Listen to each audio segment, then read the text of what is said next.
Hello, beautiful soul. Welcome to my YouTube channel or my podcast. I'm Will Caminada, the multidimensional guide, and I'm here to help you awaken, heal, and expand your consciousness. Today, I'm bringing a conversation episode, and I had the pleasure to talk to Stephanie Banks. Stephanie is a highly sought after intuitive channel.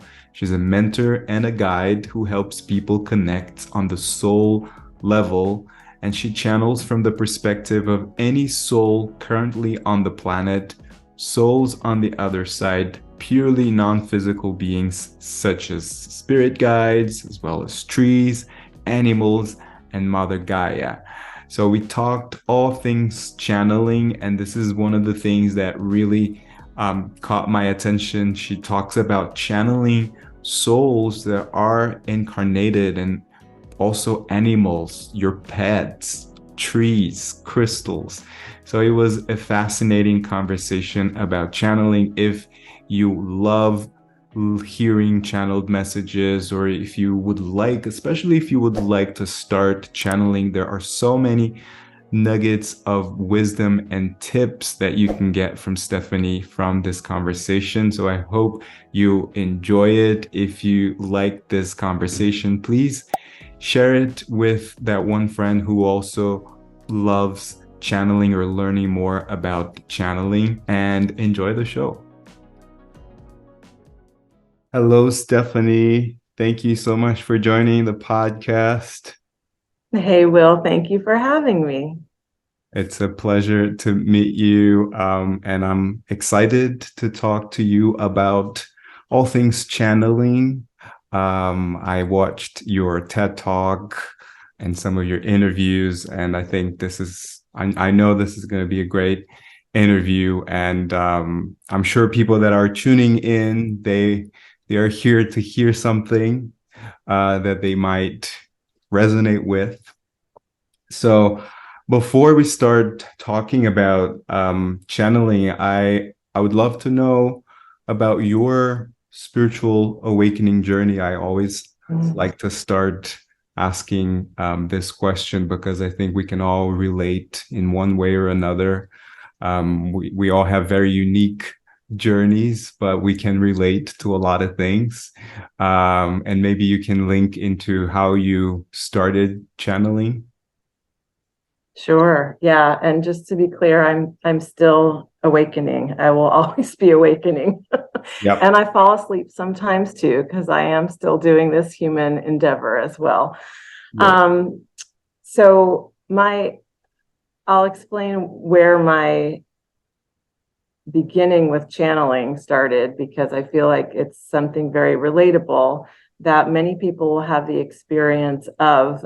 It came out of necessity for me because my mother had dementia, and the type of dementia she had affected younger people. So she was actually diagnosed in her 50s. And with dementia, you lose your ability to communicate clearly. So for some people, they lose their verbal communication. For other people, they lose their receptive communication, what they're able to understand from others. And for many, they lose their memory, which is what we're most connected to when we think of Alzheimer's and dementia as a memory disorder.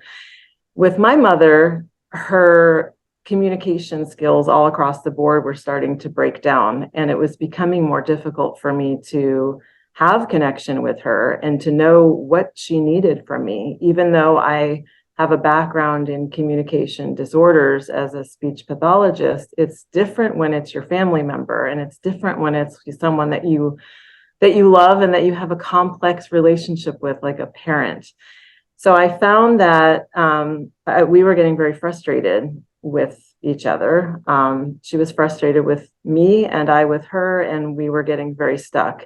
So I asked a dear friend of mine who was a very gifted channel if she could connect to my mother's soul and bring me messages so that I would know better what does this mother need from me? How can our relationship thrive, even though she's going to continue to decline, and even though her lifespan will be shortened given this diagnosis? And through those channeled messages, my entire relationship with my mom shifted. It went from frustration and being in the head trying to communicate to going through channeling her and being able to communicate through the heart. And when I learned that this was actually a thing, because prior to this, I had no concept of channeling or what that meant, I decided, well, if this can change my whole dynamic and relationship with my mom, where else can it be helpful to me and others in my life? So then I started taking classes and getting trained by psychic mediums and intuitive channels and playing around with that energy myself, how to connect to the highest vibrational divine love. And I believe through my own learning and process that we are all channels all the time in any situation that we want to connect to divine energy, because that's simply what channeling is. And instead of going outside somewhere to look for a message, we're actually going inside to listen and align and connect with what is true. So it's my greatest joy to say, I am not unique here. Mm-hmm. I want to invite everybody to experience or just consider that you might have the ability to connect to divine energy, because you are that. Yes. And so that's where I get really excited about talking about channeling, because and why I like to teach it, because it's accessible to all of us. Yes. Yes. I love that. So many things that came up to my mind. I think my first question, thanks for sharing your story, first of all. And my first question is, by the time that you asked your friend to help you, were you skeptical about it? Were you already sort of in what we call, the spiritual awakened path? Or was that a trigger in a way? That's a great question. I think because I felt so desperate for some connection with my mom, and I was very worried about what was coming next in her journey, I was very open. I think that's where the necessity of needing to connect with her in a totally different way than traditional communication came in.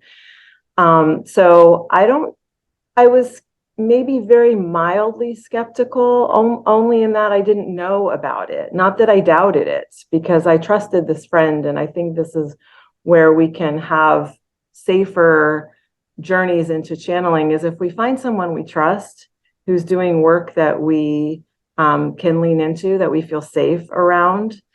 That's the key, I think, to finding the place where we can connect with it. But it wasn't a part of my earlier life. It really only came into my sphere, 17 years ago, something like 15, 17 years ago, as that first exposure. But I do understand skepticism, and I do understand where it comes from, in that left logical analytical hemisphere of our brain, which we love. But we also cannot allow that to override the gifts that this can be for us. Yeah, yeah, yeah. And I think that to your point earlier, that the awakening is a continuous journey. Like, we like to sort of measure it up or attribute to one specific moment, a catalyst. And I get it, because sometimes we do have that big catalyst, or I call it like a big wave of awakening. But it's happening even before you know it, even before you have the terminology. And I think there's a correlation to the channeling journey as well, because like you said, we're all channelers. We all have that potential, maybe dormant, or we think it's dormant, but we're all already channeling to different degrees, even if you don't necessarily call channeling, right? That's right. I mean, there's so many forms of it. art is channeling, music is channeling, writing is channeling, dance is channeling. I think cooking is channeling too, right? There's so many creative expressions and divine connections that we make on a moment-to-moment basis that we don't recognize as divine connection and the beautiful expression of creative energy that we're here as humans to express. Yeah, absolutely.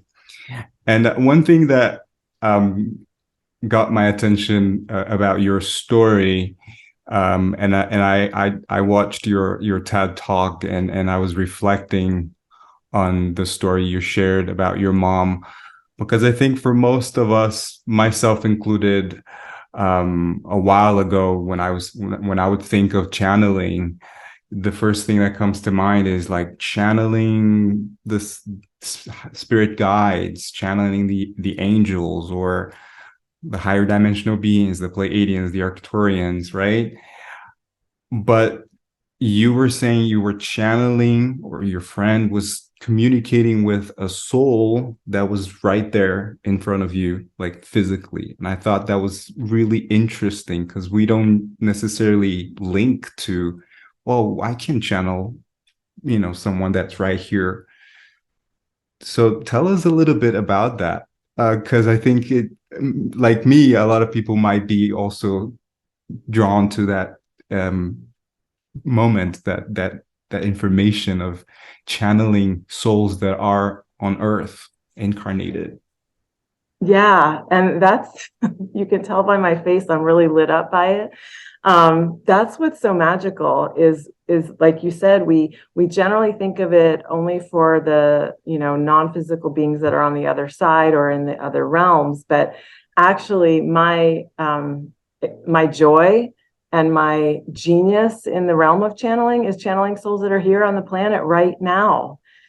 And why wouldn't we be able to? Because we're channeling souls. And so that's the aspect of ourselves that comes back, I believe, for many lifetimes, that has a lot of richness to their journey, that has a history that calls forward relationships in order for growth and expansion. So being able to hear while still being in the human relationship, and also learning what is our soul agreement together while we're here to play it out, boy, it can make so many things so much easier. So that's a lot. That's the majority of what I channel. I do mediumship as well, connecting to those on the other side. But channeling souls that are here on the planet there's endless application for it. It can really help if you're a parent and you want to understand what your child, no matter what their age, needs from you.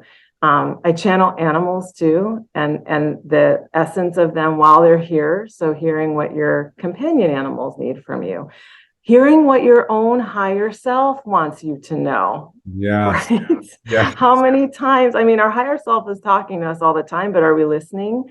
So having that channeled is so illuminating and can be really fun. And that's what I want people to understand with channeling is when we go to spirit in this way, it's so joyful. It's not heavy.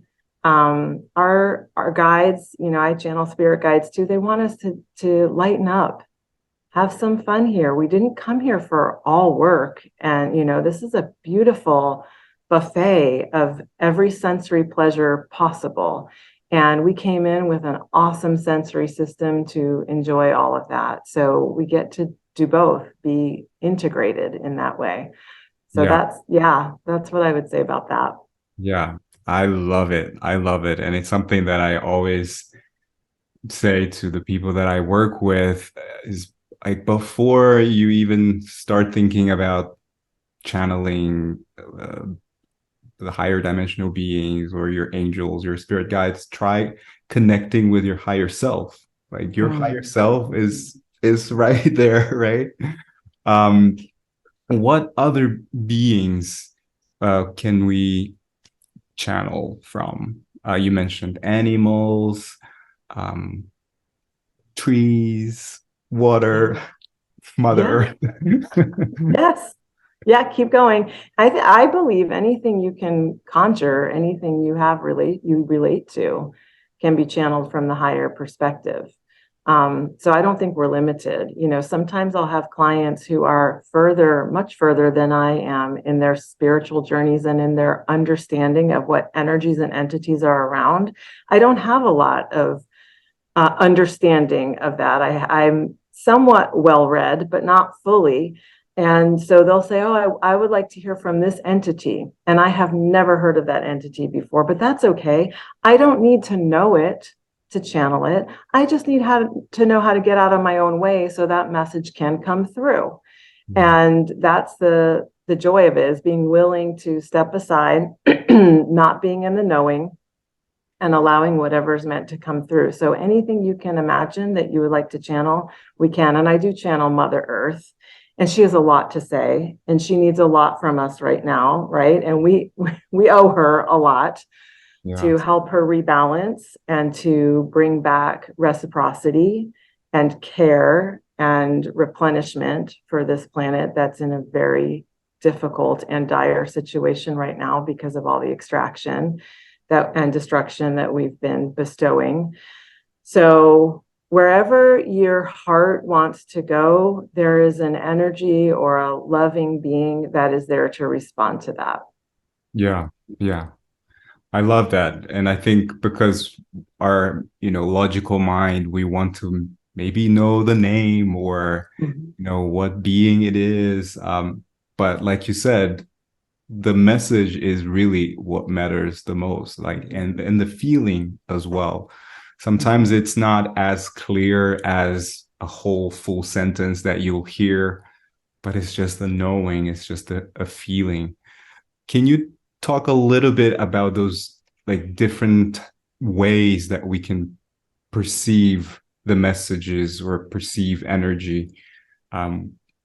People may already know that there are different types of clairs, clairvoyance, clairaudience. Can you share a little bit, maybe from your experience, how we can tap into that and maybe develop these skills? I think the key, and this is for anything that we want to develop, is to slow down, because the intensity on the planet right now it's no joke. It is very intense, enormously distracting, and for me and others who are very sensitive, highly despairing. I feel despair every day. I cry most days, actually, as a release to that. You too? I do breath work, and so breath work is very cathartic. Whenever I go into session, I just and laugh too. It's kind of like a mixture of energy. Exactly.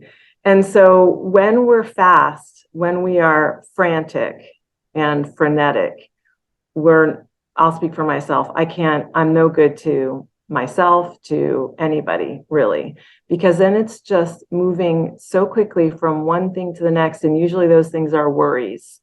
And when the left side of the brain is overactivated like that, with worry and fear and scarcity and all sorts of notions that our cultures and our societies nurture in us and have us, we get that in our news feeds. We get that. It tends to be the greater part of what we talk about. So we have this overdeveloped fear-based thinking. And in order to attune to intuition, which is where I believe channeling comes from, because it's that deeper place of connection, we have to slow down. We have to get quiet.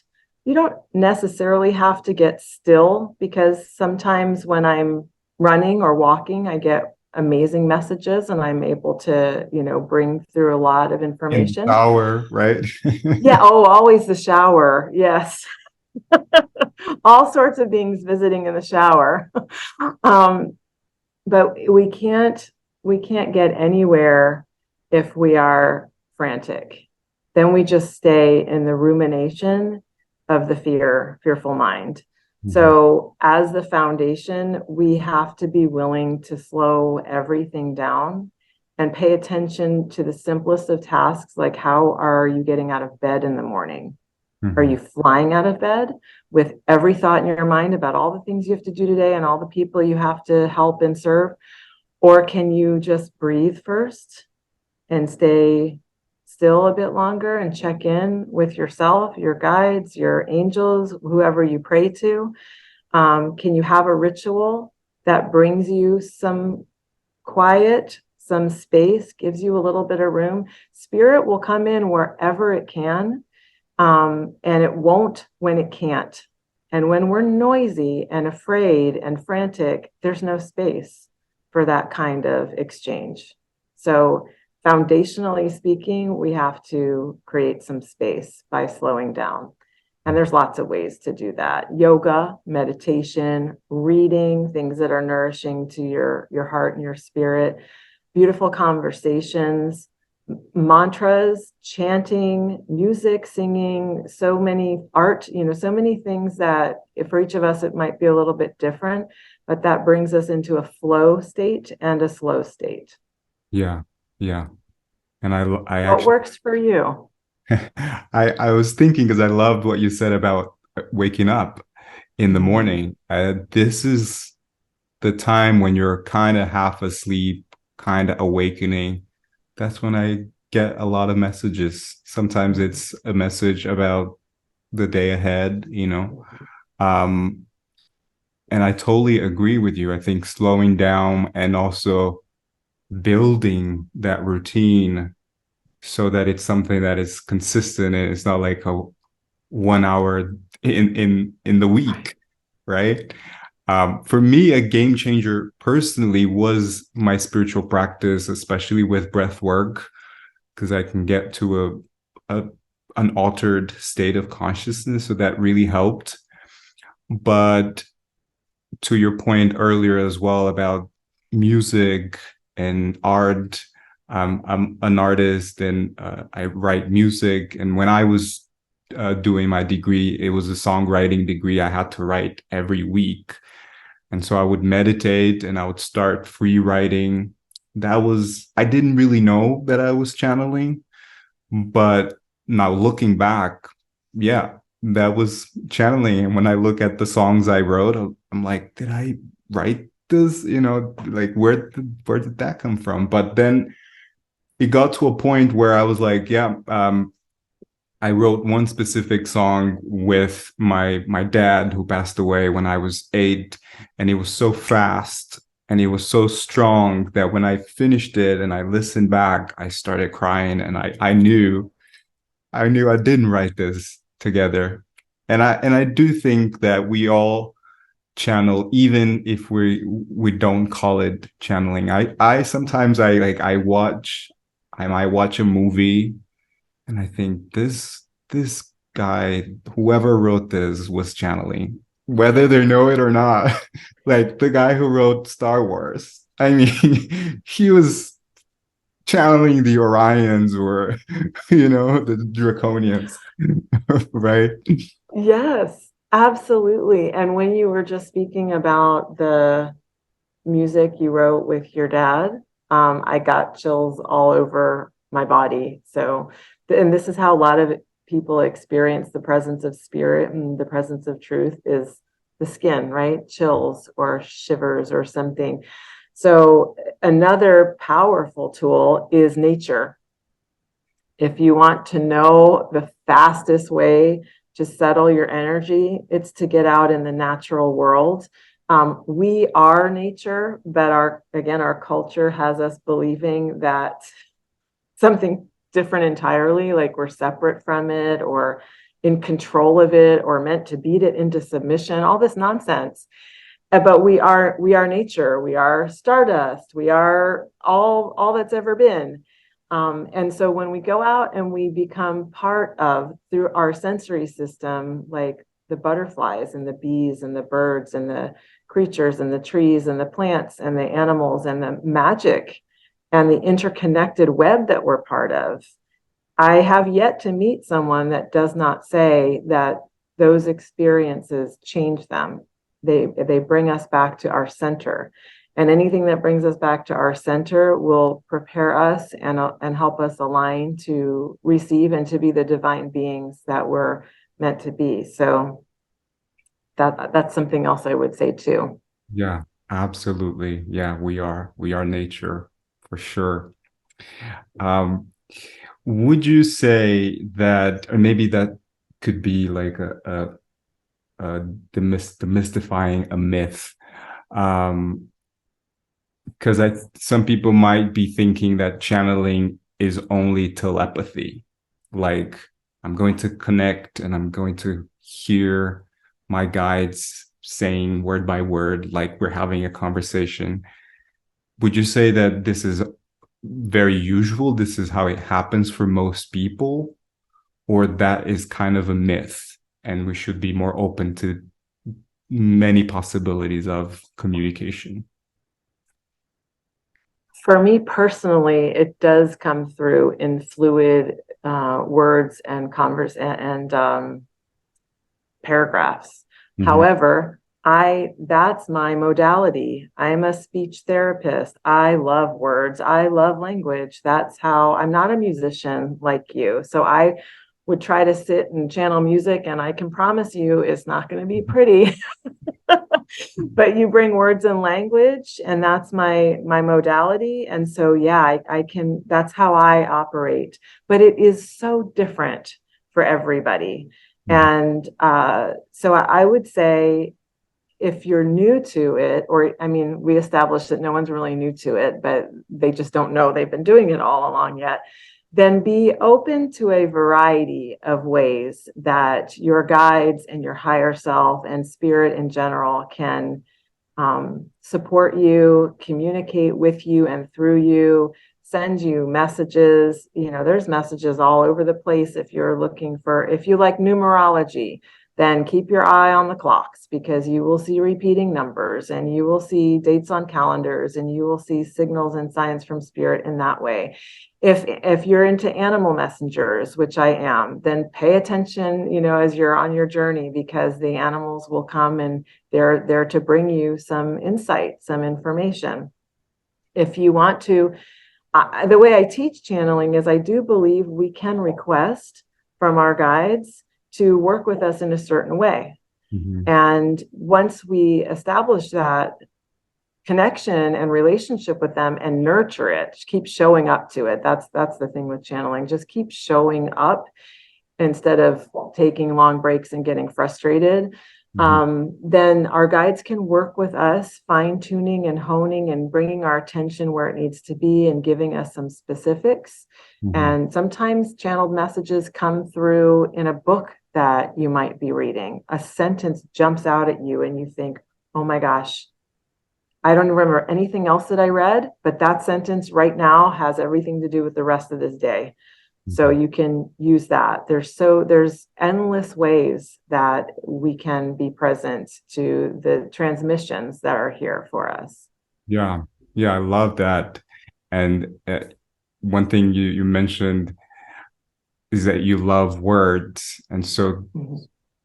that's why you're like you have a connection with words, and I think that that says a lot. Like whoever's listening or watching, maybe just reflect on what is it that you naturally love. You know, it could be crystals, it could be music. I love words too, and so I can always also like listen, hear full paragraphs, but music comes through too, and sometimes it's like a song pops in and I listen to the lyrics and I'm like, that's a message. That's a random song that's just playing out, you know, and that's a message. So I think it's good to just pay attention, like you said, to be open, but also maybe reflect on what you like, and that would be a way that, like you said, our guides will find to work with us. It could be painting, it could be nature.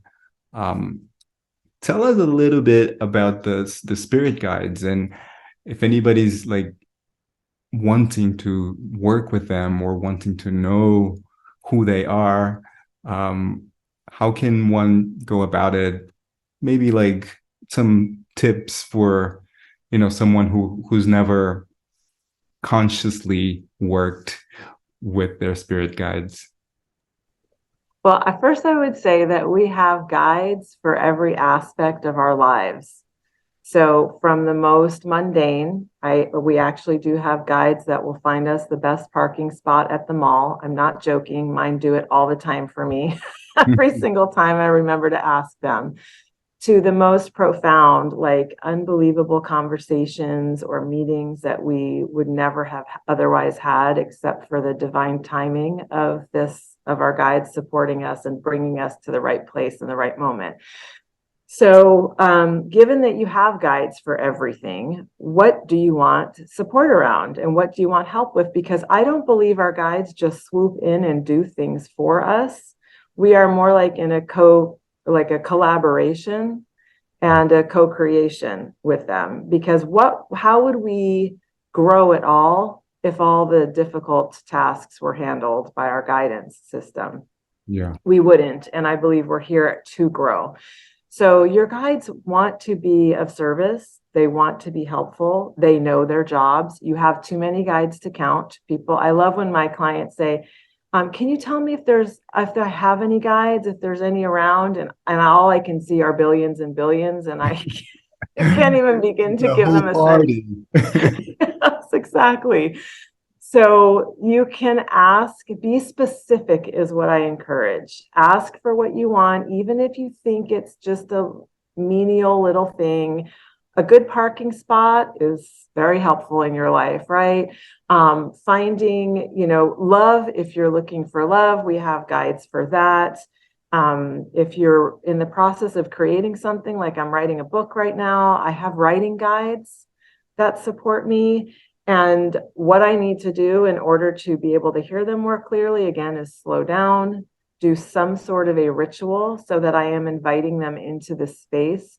That can be going for a walk, making a cup of tea, lighting a candle, playing music, changing the lighting, whatever feels soothing, calming, and centering to me. That's an invitation for my guides to join me. And that's how you can start. And then I want to remind everybody that at first and for a while, if this is new to you, you might question if what you are hearing or sensing is real. You will probably say, am I just making this up? And what I would say to that is, I hope you are, because everything needs to come through the space of imagination when spirit is involved. There is no other space that it can come through. And if you look around your room, your home, and you let your eyes land on any object, that thing was not created without first coming through the imagination. Someone had to imagine it into being. So that is the space of creativity, and that is where your guides will find you, communicate with you, bring your messages to you, bring your visions to you. So if you feel like you're making it up, keep going. That's what we're headed for. Yes, yes, yes, yes, yes. Yes. Yes, I agree 100% with you. And actually, I was going to ask you that question. So we're communicating telepathically. You answered it before I asked, because it's a question that I think a lot of people have. Is like, am I making this up? How can I know whether it's my intuition or the voice of my ego?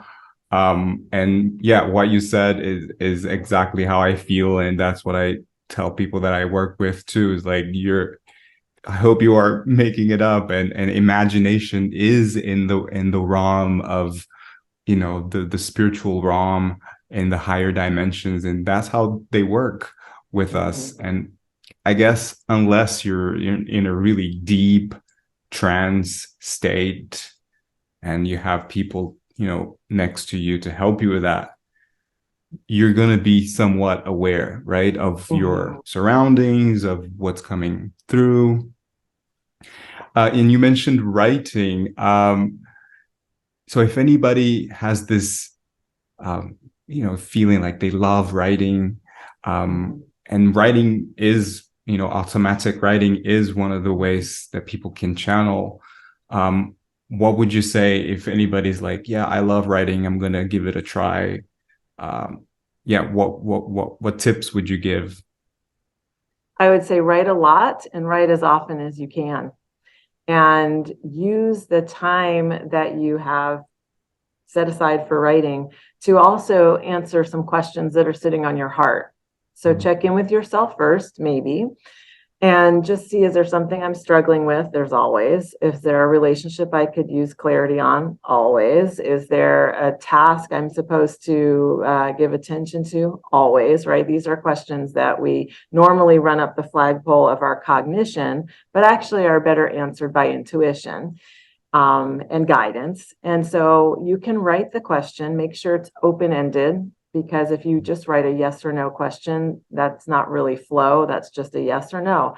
But if you keep it open-ended, like the WH questions, who, what, why, when, where, then you can listen and write, like you said, the automatic writing, just let the answer flow through you. Do not play the editor. You are not to be the editor here. That is, again, left brain analyzing, criticizing. That nothing shuts down your connection to intuition and spirit faster than that. So just let it flow. You don't have to go back over it. You don't have to do anything with it. As soon as you release yourself from this idea that you have to activate around whatever you write, then you're free. And then the guides are free to, and your higher self is free to move through whatever they need to move through you. So what writing can, and I hope, is enjoyable and pleasurable. And again, the hardest part sometimes is just showing up to it consistently. Yeah. Yeah. And forget about grammar and punctuation. Exactly. None of that matters. Your guides, it's funny, when I first learned to channel, I learned with a letter board that would spell out things. And so I would ask my guides, for names, who's here with me, or for simple words. And sometimes they would do it, no vowels. And I'd be like, what? How am I supposed to call you? Or whatever it was. And sometimes they only use vowels. So yeah, you can't get hung up on spelling, punctuation, grammar. It doesn't matter. That's not how your guides operate. That's what we do here in the human experience. But there's so much more than that. Yeah. Yeah. And like you said, if one is going to publish it or, write a book, then you can use your rational mind and, to edit, or even hire someone that will do that. Yeah. Absolutely. As you were speaking, there was a memory that came to me a few years ago when I was just, trying to do automatic writing. And I remember there was one time it was just, but I started writing believe. It was just believe, a bunch of believes. And then I was like, well, the ego in me was like, believe, is that all I get? It's like, I show up, I come here, I meditate, I'm open, and believe is all I get. And I kind of, left that aside and then just, went about my day. But then he hit me. It was like, well, it is a simple message and it's a very powerful message at the same time. It's like, believe that what you're doing is channeling. Believe that you can do whatever you want. Believe that you're powerful, whatever it is, believe. And it was just a simple message. And I guess sometimes we may want the whole paragraph or this very complex message about my future, my life. And sometimes it's just a simple message, and there's a lot in those simple messages. Would you agree? I think that's actually everything. The simplest is, it contains all. And so it's brilliant to have a singular word like that is so powerful, that crosses all boundaries that the mind can think of, because so much of our day is spent in non-believing and in self-doubt and in doubt around others or the state of our world or whatever it is. So yeah, the most profound, the things that are going to, I believe, save humanity, if I might say that, are going to be the simple things of coming back into deep care with each other. There is nothing simpler than that. Yeah, yeah, yeah. And like you said, sometimes you may listen or watch a movie or listen to a channel message, for instance, and you only remember that one word or that one phrase that really hit you, and it was that aha moment. I want to talk to you a little bit about um, timelines or kind of predictions, that ROM that I think a lot of people sometimes may use channeling or may want to have readings because they want to see what's going to happen. They want to know what's going to happen in their path. How do you feel about sharing, if you have information, if you receive information, for example, for someone that is something that we perceive as a future point in our linear time and space? How do you feel about sharing that? And on the receiving end, for the person that's receiving the information, what's the best way to approach that? I personally don't channel in that way. I don't make futuristic predictions or receive them. And my personal belief is that you can make all the predictions you want, but we have free will, and that changes our trajectory all of the time and the outcomes all of the time. So I find it to be very sticky territory to step into the place of, well, this will happen, or this is what's coming. I have seen people become very untethered from news like that. And it changes and shifts their belief in themselves, or their trust in themselves or their loved ones or their lives or their divine connection. So I would call myself skeptical there, very wary of that territory. There are some times when I'm channeling, when I'm bringing the messages verbally, and I'm also seeing the images that the guides are showing me so that I can have a deeper understanding and help my client be able to interpret the message and make it very functional for them. Where I might get a little bit of an understanding that I also understand I'm not to share. And it's not because anything's dark, or it's not for any other reason than it's to inform me to be very clear and supportive of them. It's hard to explain because I don't want to give any specific examples, and I also don't want anyone to feel like I'm keeping anything back, because I'm not. It's sort of like I have a sense for something. I hear or sense this is not to be shared in the channeling. This is for your understanding. And then the message is delivered in the way it needs to be, that is of the highest support for the person I'm working with. Mm-hmm. But those things too, they're not future oriented. They're just kind of like another layer to what is already coming through, for me to have an understanding of as I help them to process it. The way that I channel is I bring the message and then I say, okay, let's process that now. And I explain to them more of what I sensed that didn't come through maybe only in the language I was given, but I can bring in more angles and facets and characteristics of it to help them understand it. So with regards to the future predictions, I myself don't want to know what's happening. I want to serve into the greatest world that my heart knows is possible, and keep holding a vision for that. Mm-hmm, mm-hmm. Yeah, I totally agree with you, and I feel the same way. But I do think that a lot of people kind of look for that. Mm-hmm. For psychic, nothing against it, because that's where they're at, but they're sort of looking for something that's not here. They want to have that sense of maybe hope, and I get it. We've been there, but I think it's important to clarify and perhaps have better, but like clearer intentions when you look for a channeled message or a psychic. And so, what would you say would be the best intention or the best reason for someone to look for someone like you, for example, to have that channeling session that, from the way you described, it sounds more like a healing session, right? I think it ends up being very healing, yeah, for the clients.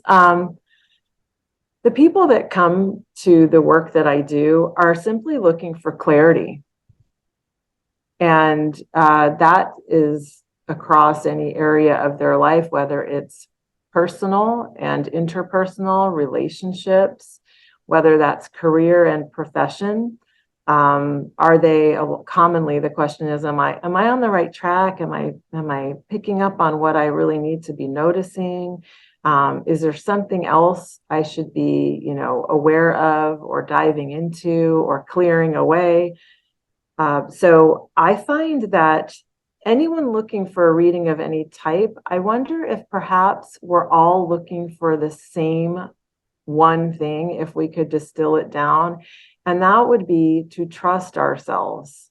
Right? What do we need to know, or how do we need to be in order to trust that in any moment, faced with any decision, any choice, we can trust what we choose, what we feel, what we sense, what we know in that moment.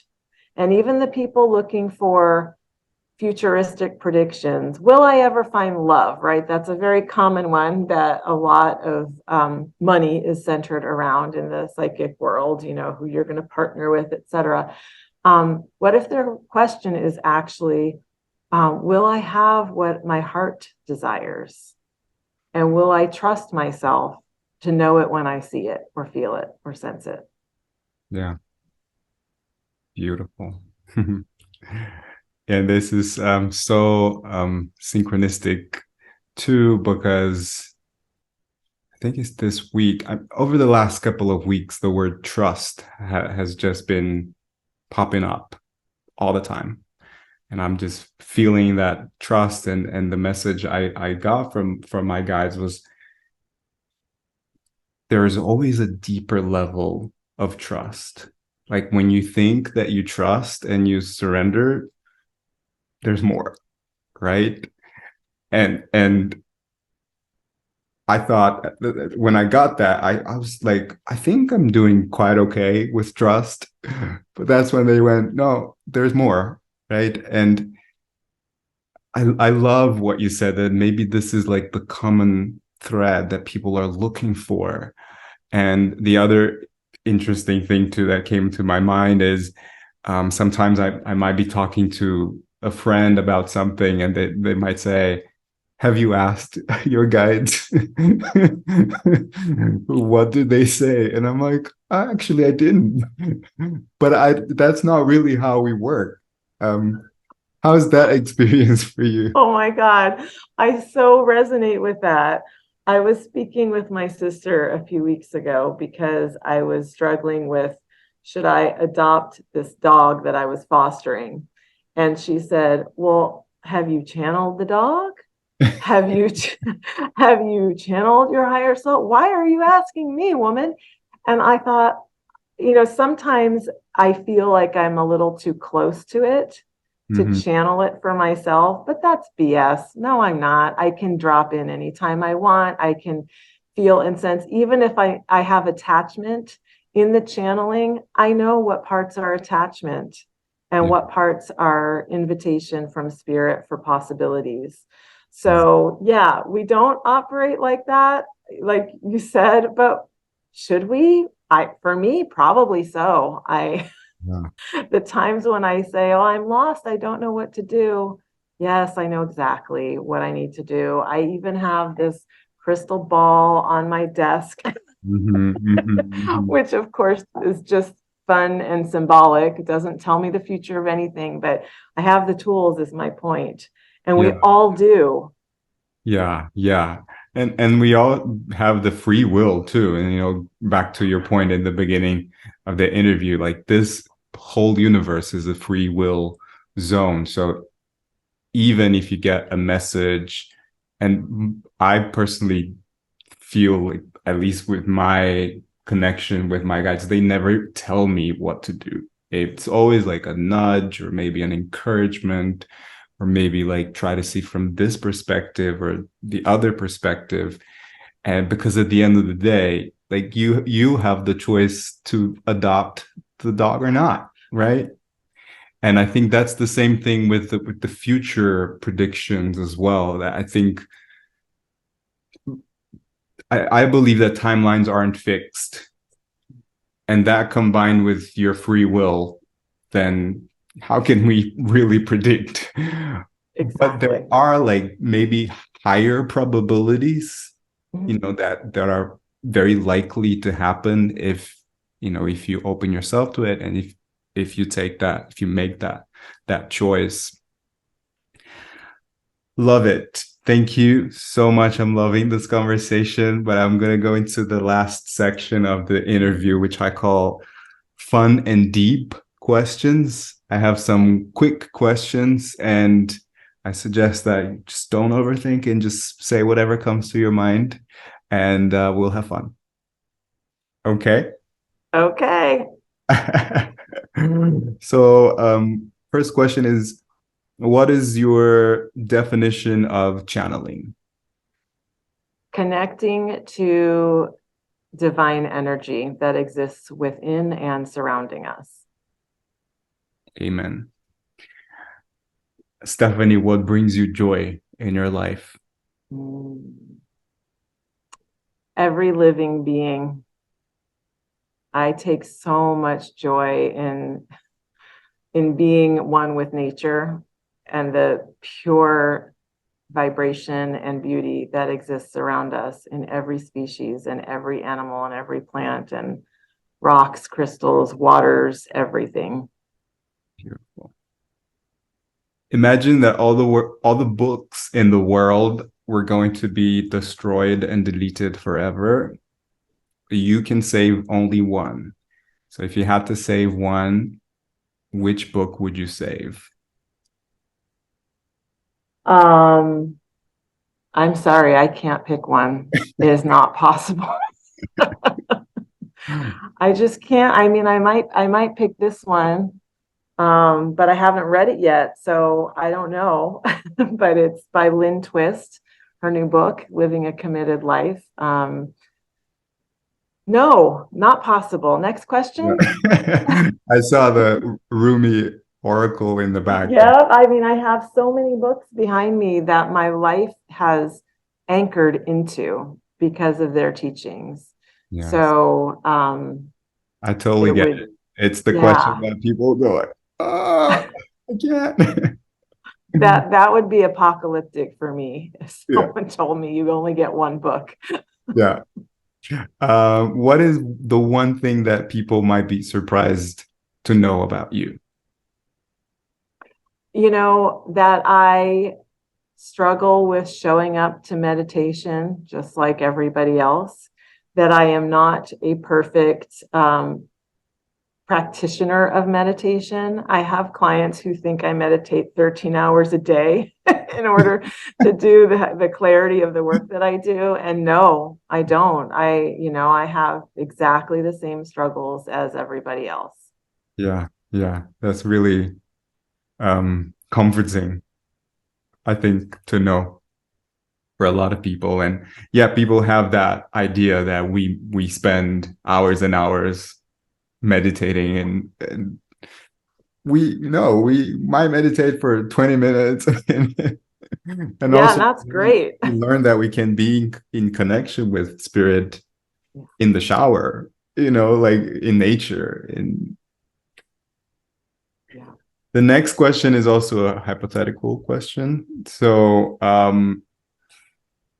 many years from now, you're about to make the transition from this physical realm into the spiritual realm, and you've written many books, you've done a lot of beautiful work as you have, but all of this will be deleted, and you have a piece of paper in front of you and a pen, and you can write your 3 truths. And this is your legacy. This is what will live on for the next generations, for your family. What would you write in this piece of paper? What would your 3 truths be? The first one would be that every act of loving kindness matters. The second would be that self-compassion and self-care is transcendent, is absolutely necessary. And the third would be it's a piece of advice, I suppose, to move towards that which breaks your heart, to be in service to that thing, or yeah. Yeah, that's beautiful. Thank you. Stephanie, before we finish, tell us, how can people connect with you and work with you? Do you have any projects in the pipeline that you want to share? Yeah, I have a upcoming workshop on January 8th. It's an intuitive intensive. So if you'd like to learn really powerful techniques to get attuned to your intuition and trust it, we use the natural world. We use a pendulum. I teach strategies and techniques that have helped me in my professional practice. And my website is soulinsight.com, and all of my upcoming groups, classes, workshops, and ways to schedule a session is made very clear on that, soulinsight.com.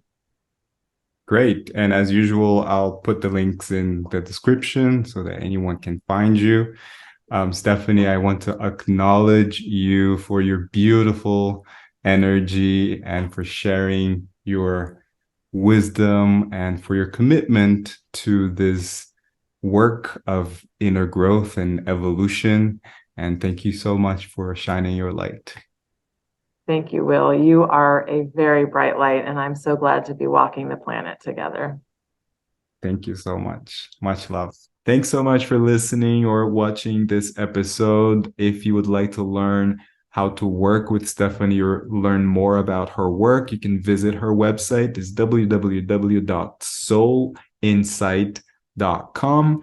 You can also follow her on Instagram at Stephanie Intuitive Channel, and YouTube and Facebook, and you will find all the links in the description. And again, if this has brought you value, first of all, feel free to add any comment in the comment section if you're watching this on YouTube. Ask any questions for us, or just share how this resonates with you. And please, if you feel in your heart, subscribe to the channel or the podcast and share it with other friends that might enjoy this too, because when you do that, you help them to expand their consciousness as well as the channel. As always, keep shining your light, keep your heart open, and let love lead the way. I love you. See you in the next episode.